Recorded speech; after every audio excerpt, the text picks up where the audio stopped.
खबरो न देलू अब तक नंबरो न देलू हो। जहिया से शादी कैलू हालो न पूछलू हो।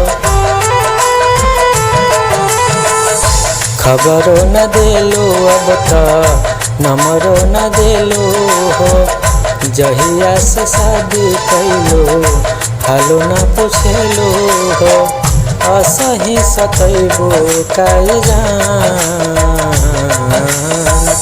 चांद चांद कहत रही आशा चहूँ में चांद भैलो मोले पयलू काहे जान। चांद चांद कहत रही आशा चहूँ में चांद भैलो मोले पयलू काहे जान।